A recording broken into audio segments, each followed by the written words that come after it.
आप सभी को मेरा नमस्कार। तो दोस्तों, आज के इस वीडियो में आप लोग बड़े ध्यान से सारी बातें सुनिएगा, समझिएगा और आपके मन में सीईटी को लेकर जितनी भी समस्याएं हैं, दुविधाएं हैं, प्रश्न हैं, वो सभी इस वीडियो में मैं दूर करने का प्रयास करूंगा। तो चलिए प्रारंभ करते हैं। ओटीआर और सीईटी से फिर लाभ क्या होगा? मन में ये प्रश्न बहुत आता है। बहुत सारे कैंडिडेट्स पूछते हैं कि ओटीआर और सीईटी करने से फिर फायदा क्या है। देखिएगा, ओटीआर तो केवल रजिस्ट्रेशन है, आप 3 साल तक जो फायदा उठाएंगे उसके लिए, और सीईटी उसके द्वारा आयोजित होने वाली परीक्षा है। ओटीआर के बाद जो परीक्षा आयोजित होगी, तो उसके फायदे क्या हैं? पहला है, भर्ती में पारदर्शिता आएगी कि आप लोग ओटीआर के जरिए रजिस्ट्रेशन करेंगे तो रजिस्ट्रेशन में कोई धांधली नहीं हो सकती, वहाँ कोई गड़बड़ नहीं होगी, तो सीईटी परीक्षा में भी कोई गड़बड़ नहीं होगी। ये आश्वासन सरकार देती है। ऐसा सरकार का मानना है कि भर्ती में पारदर्शिता आएगी। दूसरा है, गुणवत्ताप्रद भर्ती होगी। जो भी कैंडिडेट चुन कर आएंगे, सीईटी दे कर आएंगे और उसके बाद विभागीय परीक्षाएं देंगे, तो उनके अंदर क्वालिटी बहुत ज़्यादा होगी। भर्ती की प्रक्रिया में तेज़ी आएगी, बीच में आने वाले हर्डल्स खत्म हो जाएंगे, किसी तरह की समस्याएं जो उत्पन्न होती हैं वो ख़त्म हो जाएंगी, क्योंकि पहले ही आप लोगों के लिए एक चेक लगा दिया गया है। और जो विद्यार्थी अपनी मेहनत में विश्वास करते हैं पूरी तरह से, उनके लिए नौकरी हासिल करने का सुनहरा अवसर उत्पन्न होगा। सिर्फ एक बार ही रजिस्ट्रेशन करना होगा, बार बार रजिस्ट्रेशन नहीं करना होगा, बार बार आप लोगों को फॉर्म अप्लाई नहीं करने होंगे। ये सबसे बड़ा फ़ायदा है। आप लोगों को बार बार फॉर्म अप्लाई नहीं करने हैं, केवल आपको येस और नो कहना है कि किस चीज़ का फॉर्म आपको भरना है या नहीं। उसके लिए येस और नो करना, फॉर्म ऑलरेडी आपका भरा रहेगा साइट पर। फीस एक ही बार लगेगी, आपको बार बार फीस देने की आवश्यकता नहीं होगी। और इनसे भी आगे कि बार बार डॉक्यूमेंट वेरिफिकेशन से राहत मिलेगी, क्योंकि आप अपने सारे डॉक्यूमेंट्स इस ओटीआर के साथ ही भर देंगे। ओटीआर के साथ ही आप स्कैन करके सभी डॉक्यूमेंट सरकार को सौंप चुके होंगे, जिससे आपको किसी भी तरह से बार बार अपने डॉक्यूमेंट्स किसी को दिखाने की, वेरीफाई कराने की, अटेस्टेड कराने की आवश्यकता नहीं होगी। तो दोस्तों, इस वीडियो में बने रहिए। आपको सीईटी का एग्ज़ाम पैटर्न भी समझने को मिलेगा, चयन की प्रक्रिया भी समझने को मिलेगी, और सीईटी का फॉर्म अप्लाई करते वक्त आने वाली समस्याओं को कैसे दूर किया जाए, उनसे कैसे निपटा जाए, ये भी मैं आपको बताऊंगा। तो चलिए प्रारंभ करते हैं कि सीईटी के फॉर्म में सबसे ज़्यादा ज़रूरी क्या है। सीईटी के फॉर्म में आपको एक परिवार पहचान पत्र के बारे में बार बार पूछा जाता है कि आपका पीपीई नंबर क्या है। ये बार बार आपसे इसमें पूछा जाएगा कि पीपीपी ये नंबर क्या है, परिवार पहचान पत्र है क्या। ये हरियाणा सरकार की चलाई गई एक योजना है, जिससे कि सभी परिवारों का सत्यापन हो सके, उनका ऑथेंटिक डाटा हमारे पास आ सके। और पीपीपी हरियाणा में प्रत्येक परिवार की पहचान करता है, उनके ओरिजिनल डाटा को सरकारी योजनाओं के साथ जोड़ता है और उनकी परिवार की सहमति से जोड़ता है। प्रत्येक परिवार को 8 अंकों का परिवार आईडी दिया जाता है, जो पीपीपी यानी कि परिवार पहचान पत्र कहलाता है। इसका लिंक आपकी साइट पर दिखाई दे रहा है, और आप इस लिंक पर जाकर अपना पहचान पत्र चेक कर सकते हैं, बनवा सकते हैं। इसका लिंक मैं आपको डिस्क्रिप्शन में दे दूंगा, आपको डिस्क्रिप्शन में वीडियो के नीचे मिल जाएगा, तो आप वहां से भी आप अपने पीपीपी को चेक कर सकते हैं। यदि मेरा परिवार पहचान पत्र आईडी मुझे याद ही नहीं है, मैंने बनवाया तो है परंतु याद नहीं है, और मैं पीपीपी यानी परिवार पहचान पत्र का आईडी भरना चाहता हूँ, विवरण लाना चाहता हूँ सीईटी के फॉर्म में, ओटीआर में, मैं पीपीपी का एड्रेस, नाम, पिता का नाम या जितनी भी मेरी डिटेल है वो सारी मैं लेकर आना चाहता हूँ, परंतु मुझे पीपीपी आईडी याद ही नहीं है। मेरे पास पीपीपी आईडी है नहीं, या मैं भूल गया नहीं है, तो मैं क्या करूं? उसके लिए आप घबराएं ना, बिल्कुल भी परेशान ना हो। उसके लिए आप दूसरा विकल्प चुनिएगा। वहाँ आपके सामने लिखा होता है PPPID येस और नो, तो आप उसको नो कर दीजिए। आप जैसे ही नो करेंगे तो आपको आधार नंबर भरने का अवसर मिलेगा। आप अपना आधार नंबर दर्ज करेंगे। आधार नंबर दर्ज करते ही आपका PPP से डेटा उठकर OTR में आ जाएगा। आपने अपना आधार नंबर डाला, आधार नंबर डालते ही आप उसको येस करेंगे, ओके करेंगे। ओके करते ही आपका डाटा OTR में आ जाएगा आपके PPP से उठकर। अब अगली समस्या आती है कि आपने आधार डाला, बिल्कुल ठीक था, परंतु आपका आधार इनवैलिड दिखा दिया, तो फिर क्या करें? अगर आपका आधार इनवैलिड दिखाया गया है तो इसका मतलब है आपने अपना PPP बनवाया ही नहीं है, या आपने अपना PPP अपडेट नहीं करवाया है। दो कारण हो सकते हैं विद्यार्थियों, या तो आपने बनवाया नहीं, आपके पास अवेलेबल नहीं है, या आप लोगों ने उसे अपडेट ही नहीं किया है। अगर आपने अपडेट नहीं किया या आपके पास अवेलेबल नहीं, अवेलेबल का मतलब है आपने अप्लाई ही नहीं किया उसके लिए, तो आपको PPP उपलब्ध नहीं होगा। इसके लिए फिर क्या करें? इसके लिए आपको मैंने लिंक दे दिया है डिस्क्रिप्शन में, वहाँ जाकर आप अप्लाई कर सकते हैं। अगर वहाँ से नहीं हो पा रहा आपसे, तो आप अपने पास के नज़दीकी स्कूल में जाइए, किसी भी नज़दीकी सरकारी स्कूल में जाइएगा। वहाँ आपको कोई न कोई कर्मचारी मिलेगा जो PPP के लिए काम कर रहा है। आप उसके पास अपने सभी डॉक्यूमेंट्स लेके जाइए, अपनी फैमिली के सभी डॉक्यूमेंट्स लेके जाइए, सभी मेंबर्स के, तो वो आपका PPP क्रिएट कर देगा और वो आईडी लेकर आप अपना फॉर्म अप्लाई कर सकते हैं। ज़्यादा मुश्किल नहीं है, सारे प्रोसेस में मुश्किल से 30 से 35 मिनट लगते हैं एक आईडी क्रिएट होने में। आप अपने परिवार के सभी व्यक्तियों के, सभी सदस्यों के सभी डॉक्यूमेंट्स लेकर जाइएगा, ताकि आपका फैमिली आईडी क्रिएट हो सके और उसके बाद आप इसे अपने फॉर्म में भर सकें। तो ये जल्दी कर लीजिएगा ये काम, ताकि आपका CET अप्लाई किया जा सके। अब बात आती है, जैसे ही आपने अपना फैमिली आईडी डाला, आपने PPP डाला, OTR से डाटा आया, और OTR में डाटा जो दिखाई दे रहा है वो ठीक नहीं है, उसमें कोई त्रुटि है। आपका नाम गलत हो सकता है, आपके पिता का, माता का, या आपका वोटर कार्ड नंबर गलत हो सकता है, आपका एड्रेस गलत हो सकता है। कुल मिलाकर कहने का मतलब ये है कि कोई ना कोई एंट्री आपकी गलत है और आप उसे दुरुस्त करना चाहते हैं, उसे ठीक करना चाहते हैं। तो क्या आप इसे OTR पोर्टल पर ही सही कर पाएंगे या नहीं? तो दोस्तों, आप ऐसा नहीं कर सकते। आप अपने परिवार पहचान पत्र ID पर इसे ठीक नहीं कर सकते। इसके लिए आपको PPP पोर्टल पर जाना होगा, वहाँ आपको अपडेट करना होगा। और ये PPP पोर्टल क्या है, इस लिंक मैंने डिस्क्रिप्शन में दे दिया है। डिस्क्रिप्शन में जाइए, लिंक पर क्लिक कीजिए और अपडेट के लिए अप्लाई कर दीजिएगा।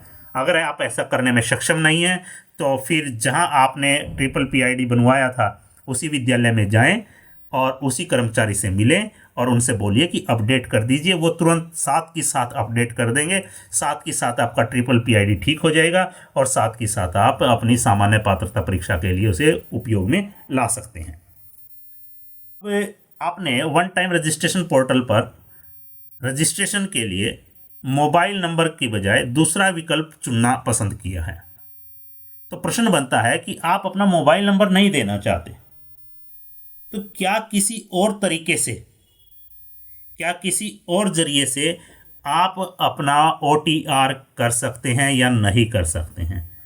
तो दोस्तों, इसके लिए मैं बता दूं, एक ही उत्तर है नहीं। आप मोबाइल नंबर के बजाय किसी अन्य विकल्प से OTR यानी कि वन टाइम रजिस्ट्रेशन नहीं कर सकते। आप केवल एक्टिव मोबाइल, एक्टिव का मतलब जो मोबाइल चालू है आपका, जिस पर OTP प्राप्त किया जा सकता है, ऐसा नंबर डालकर ही आप अपना OTR वन टाइम रजिस्ट्रेशन कर सकते हैं। किसी और तरीके से, किसी और विकल्प से OTR में रजिस्ट्रेशन नहीं होगा, OTR नहीं किया जा सकता, CET अप्लाई नहीं किया जा सकता। दूसरी बात, जितनी भी इन्फॉर्मेशन होंगी वो आपको आपके मोबाइल के जरिए ही प्राप्त होंगी, मोबाइल के द्वारा ही आपके पास पहुंच पाएंगी। और मोबाइल नंबर भी कौन सा, जो आपने रजिस्ट्रेशन के लिए दिया है, OTR में दिया है उसी मोबाइल में। तो आप अपना मोबाइल नंबर बदलिएगा मत, नहीं तो सारी जानकारियां आपके पास आने से रह जाएंगी और हो सकता है भविष्य में आपको और ज़्यादा समस्याओं का सामना करना पड़े। वन टाइम रजिस्ट्रेशन पोर्टल पर पंजीकरण के लिए मुझे हरियाणा डोमिसाइल का उपयोग करने का कौन सा विकल्प है? अगर आप हरियाणा का डोमिसाइल रखते हैं या नहीं रखते हैं, उसके बारे में ये प्रश्न मुझसे पूछा गया था कि 2 विकल्प आते हैं, तो मैं कौन सा विकल्प चुनूं? तो मैं आपको बता दूं कि आप रेजिडेंट ऑफ हरियाणा, यदि आप हरियाणा के निवासी हैं तो आप 1 नंबर विकल्प चुनिएगा कि हरियाणा का निवासी, और अगर आप हरियाणा के निवासी नहीं हैं तो नॉट रेजिडेंट ऑफ हरियाणा, ये दूसरा विकल्प चुनिएगा। और हो सकता है आप आजकल साइट पर तीसरा ऑप्शन भी आ गया, तो उसको चेक कर लीजिएगा। फिर बता रहा हूँ 3 तरह की संभावनाएं हैं। एक, वो व्यक्ति जो हरियाणा का डोमिसाइल है जिसके पास, वो यानी कि हरियाणा का रेजिडेंट है। दूसरा, वो कि हरियाणा में जिसका पता तो है, परमानेंट एड्रेस इन हरियाणा तो है, परंतु वो हरियाणा में रह नहीं रहा है फिलहाल। तीसरा, जो हरियाणा में ना तो रहता और ना जिसका एड्रेस है। तो तीनों में से आपके ऊपर जो विकल्प लागू होता है उसमें से उसको चुन लीजिए और आगे बढ़िएगा। ये भी बहुत बढ़िया प्रश्न पूछा था किसी कैंडिडेट ने मुझसे कि मेरे पास हरियाणा का डोमिसाइल सर्टिफिकेट तो है, लेकिन परिवार पहचान पत्र मैंने नहीं बनवाया, PPP मेरे पास नहीं है, क्या मेरा रजिस्ट्रेशन पोर्टल पर हो सकता है या नहीं हो सकता, या इसके लिए कोई विकल्प है या नहीं है? मैं PPP नहीं बनवाना चाहता या मैंने नहीं बनवाया, मैं डोमिसाइल के जरिए अप्लाई करना चाहता हूँ, तो मैं कौन सा विकल्प चुनूँ? साइट पर ऐसा कौन सा विकल्प है जिससे मेरा रजिस्ट्रेशन हो जाए? तो साइट पर ऐसा कोई विकल्प नहीं है जो PPP के बिना आपका रजिस्ट्रेशन संभव कर दे। PPP के बगैर आपका रजिस्ट्रेशन साइट पर नहीं हो सकता। हरियाणा अधिवास होने के नाते आपको परिवार पहचान पत्र पर खुद को पंजीकृत करना होगा, तभी आप वन टाइम रजिस्ट्रेशन पोर्टल पर पंजीकरण कर सकते हैं, अन्यथा आपका पंजीकरण नहीं होगा। एक प्रश्न और किया गया, मेरे पास हरियाणा का डोमिसाइल नहीं है, मैं हरियाणा में रहता हूं परंतु मैंने आज तक डोमिसाइल नहीं बनवाया, क्या मैं वन टाइम रजिस्ट्रेशन पोर्टल पर अपना रजिस्ट्रेशन कर सकता हूं? हाँ, बिल्कुल कर सकते हैं। क्यों नहीं कर सकते? आप बिल्कुल कर सकते हैं। आपको किसी तरह की कोई दुविधा नहीं होनी चाहिए। आपके पास सर्टिफिकेट है डोमिसाइल के लिए या नहीं है, कोई फर्क नहीं पड़ता। आप OTR के लिए एलिजिबल हैं, आप कर सकते हैं। आपके पास केवल PPP ID होना चाहिए, वो यहाँ पर अनिवार्य है। बात आती है कि आपने फॉर्म भर दिया, सारा फॉर्म सबमिट कर दिया, सारी आपने आवश्यक सूचनाएं दे दी, तो क्या आपको अपने एप्लीकेशन फॉर्म के साथ कोई एविडेंस लगाना है या नहीं है, कोई साक्ष्य अपलोड करना है या नहीं है? जी बिल्कुल, आपको अपने आवेदन पत्र के साथ सभी साक्ष्य, सभी दस्तावेज, कैसे दस्तावेज, स्व हस्ताक्षरित साइट पर अपलोड करने होंगे। अगर आपने अपने साक्ष्य अपलोड नहीं किए तो आपका फॉर्म आधा माना जाएगा, अधूरा माना जाएगा और उस पर किसी भी तरह से विचार नहीं किया जाएगा और आपका फॉर्म खारिज यानी कि रिजेक्ट कर दिया जाएगा। ध्यान रखिएगा, आपको सभी साक्ष्य इसके अंतर्गत डालने होंगे। क्या CET और OTR के लिए आवेदन करने के बाद फॉर्म में कोई संशोधन संभव है या नहीं है? जी नहीं। अगर एक बार आपने अपना OTR कर दिया, फाइनल सबमिशन कर दिया, तो आपको किसी भी तरह से कोई भी संशोधन करने की अनुमति नहीं होगी। आप संशोधन नहीं कर पाएंगे, चाहे वो आपके नाम में, पिता के नाम में किसी भी तरह की किसी भी एंट्री में गड़बड़ है तो आप संशोधन नहीं कर पाएंगे, चाहे कुछ भी हो जाए। अब प्रश्न उठता है कि क्या कोई ऐसा आवेदक, ऐसा एप्लीकेंट जिसे कभी भी हरियाणा सरकार या किसी अन्य सरकार की किसी भी एजेंसी, कोई भी एजेंसी है जिसने भी एग्जाम कंडक्ट किया था, चयन समिति, सिलेक्शन कमीशन या द्वारा किसी भी परीक्षा, चाहे वो लिखित हो या प्रैक्टिकल हो, अनुभवात्मक पाठ्यक्रम में उपस्थित होने से रोका गया है, या किसी भी न्यायालय, किसी भी कोर्ट ने उस पर रोक लगाई है या उसे दोषी ठहराया गया है, क्या वह अपना आवेदन पत्र भर सकता है CET के लिए? ध्यान से सुनिए, ऐसा कोई भी कैंडिडेट जिसे किसी भी बोर्ड ने, किसी भी सरकार ने, किसी भी एजेंसी ने, किसी भी चयन समिति ने रिटन एग्जाम या प्रैक्टिकल एग्जाम में बैठने से रोक दिया गया है किसी भी कारण से, चाहे वो न्यायालय ने उसे दोषी ठहराया है या उसको रोकने के लिए कहा गया है, क्या वह भी OTR कर सकता है या CET के लिए आवेदन कर सकता है या नहीं। तो दोस्तों, ऐसा कोई भी कैंडिडेट इस टेस्ट के लिए अप्लाई नहीं कर सकता। कोई भी कैंडिडेट, ऐसा कैंडिडेट जिसको डी बार किया गया है, वो बिल्कुल भी इस परीक्षा में नहीं बैठ सकता, वो इस परीक्षा को नहीं दे सकता। कोई भी ऐसा कैंडिडेट यह परीक्षा नहीं देगा जिसे सरकार ने रोक दिया है, जिस पर सरकार ने डी बार का ठप्पा लगा दिया है। सबसे बड़ी बात आती है, सबसे बड़ा प्रश्न जो मन में रहता है वो ये कि कॉमन एलिजिबिलिटी टेस्ट की परीक्षा पद्धति क्या होगी। ये एक ऐसा प्रश्न है, ऐसा यक्ष प्रश्न है जो जितने भी कैंडिडेट मुझे कमेंट कर रहे थे, मुझसे प्रश्न पूछ रहे थे, मुझे ईमेल के ज़रिए पूछा हो, मेरे यूट्यूब चैनल पर कमेंट किया हो, कोई भी ऐसा कैंडिडेट नहीं था जिसने इस प्रश्न का उत्तर जानने की चेष्टा नहीं की। सभी ने इस प्रश्न को जानने की कोशिश की कि कॉमन एलिजिबिलिटी टेस्ट CET की परीक्षा पद्धति क्या होगी, उसका पैटर्न क्या होगा, एग्ज़ाम पैटर्न क्या होगा। तो दोस्तों, मैं आप लोगों को बता दूं कि CET की परीक्षा 100 अंकों की होगी। जो अभी तक सूचनाएं समाचार पत्रों के माध्यम से, विभिन्न मीडिया के माध्यम से हमें प्राप्त हुई हैं, उसमें कहा गया है कि CET की परीक्षा 100 अंकों की होगी और वो 2 भागों में बटी हुई होगी। उसके 2 भाग होंगे, पहला होगा 70 अंक का और दूसरा होगा 30 अंक का। ये परीक्षा 2 भागों में बटी हुई है, एक में 70 अंक है, दूसरे में 30 अंक है। 70 अंक में क्या आएगा और 30 अंक में क्या आएगा ये देख लेते हैं।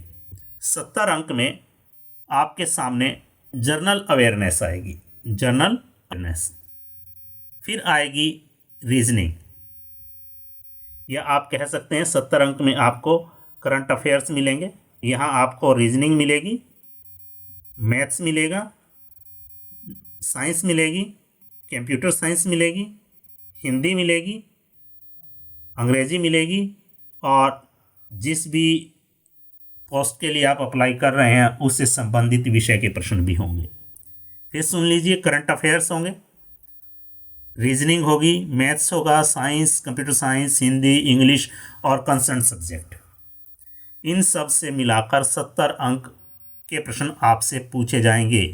1 अंक का 1 प्रश्न होगा, यानी कि एक प्रश्न के लिए 1 अंक होगा और 70 अंक आपको इस पोर्शन में दिए जाएंगे, यानी कि 70 क्वेश्चन आपसे पूछे जाएंगे।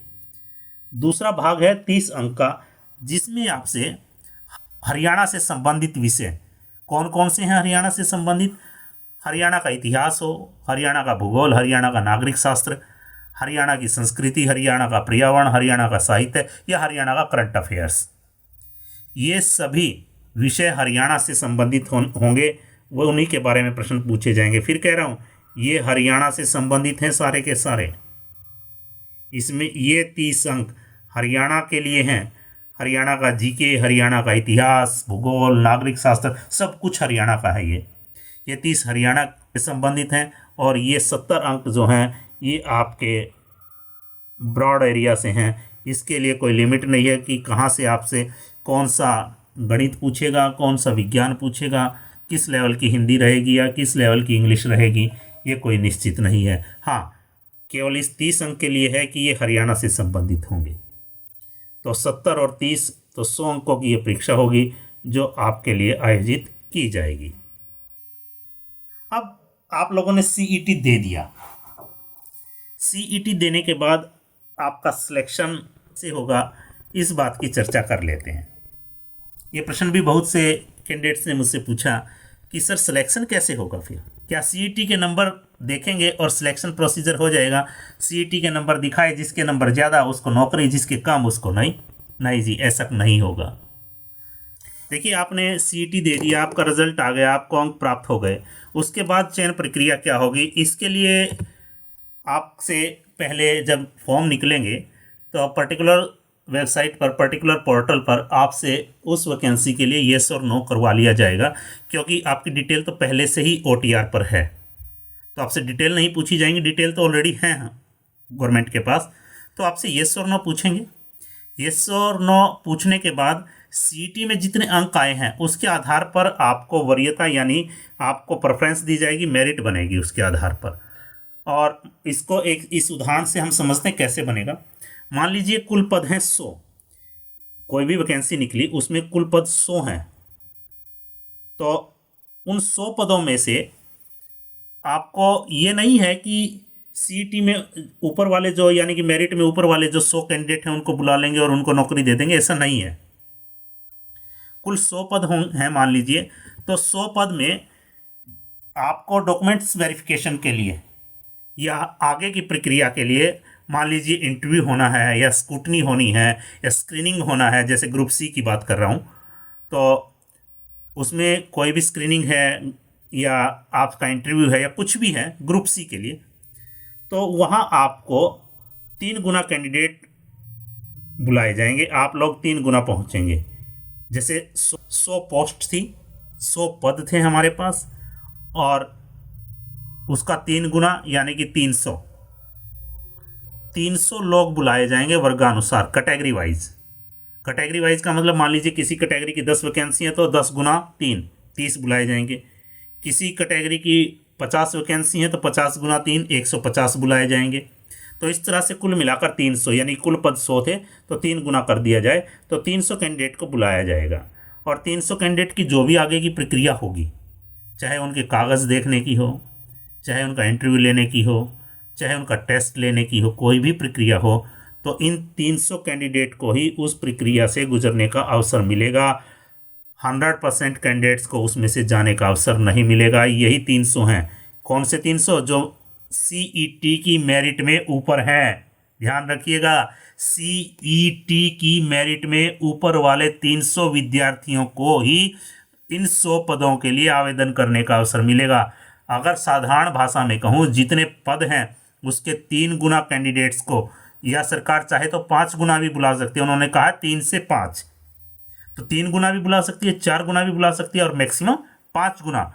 5 गुना कैंडिडेट को बुलाकर उनकी चयन प्रक्रिया प्रारंभ की जा सकती है, और उसमें से बेस्ट 300 कैंडिडेट्स में से मैंने जैसे एग्जांपल 100 का लिया है, तो 100 पद भरने हैं, 300 बुलाए तो 300 में से बेस्ट 100 को चुन लेंगे, और बाकी 200 को फिर से अगली बार फॉर्म भरना पड़ेगा। अगला फॉर्म कौन सा? नौकरी का, सीईटी का नहीं। सीईटी तो आपका 3 साल के लिए वैलिड हो गया है। अभी दे सकते हैं जब आप अपना अंक सुधार चाहते हैं, वैसे ना दें इसको। तो ये सभी बातें कि सीईटी क्या है, परिवार पहचान पत्र क्या है, ओटीआर क्या है, तो जिसके बारे में मैंने आप लोगों को बताया। और दोस्तों, मैं समझता हूँ कि सभी प्रश्नों का हल आप लोगों को मिल गया होगा, और आपके दिमाग में शायद कोई प्रश्न नहीं बचा होगा। अगर बचा है तो कमेंट में ज़रूर लिखिएगा, ज़रूर पूछिएगा, मैं उत्तर आप लोगों को ज़रूर दूंगा। हाँ, फिर भी अगर आपको लगता है कि आप कोई जानकारी और ज़रिए करना चाहते हैं, सरकारी वेबसाइट से या सरकारी ईमेल एड्रेस से प्राप्त करना चाहते हैं, तो मैं वो सरकारी ईमेल एड्रेस और फ़ोन नंबर आपके लिए अवेलेबल करा रहा हूँ। अगर आप फ़ोन करना चाहते हैं तो 1800-200-0023 पर संपर्क कर सकते हैं, या फिर सरकार को आप ईमेल कर सकते हैं hssc@hry.gov.in hssc@haryana.gov.in पर ईमेल भी कर सकते हैं। ये दोनों ही नंबर आपको वर्किंग यानी कि कार्य दिवस में उपलब्ध रहेंगे, और इन पर आप संपर्क करके अपनी किसी भी समस्या का निराकरण करवा सकते हैं। तो आप लोग कोई और प्रश्न पूछना चाहते हैं, मुझे कमेंट जरूर करें। मैं आप लोगों को आश्वासन देता हूं कि मैं आपकी सभी समस्याओं को हल करने का प्रयास करूंगा, सारी जानकारियां आपके लिए जुटाऊंगा। तब तक के लिए नमस्कार, फिर मिलते हैं अगले वीडियो में। जय हिंद, जय भारत।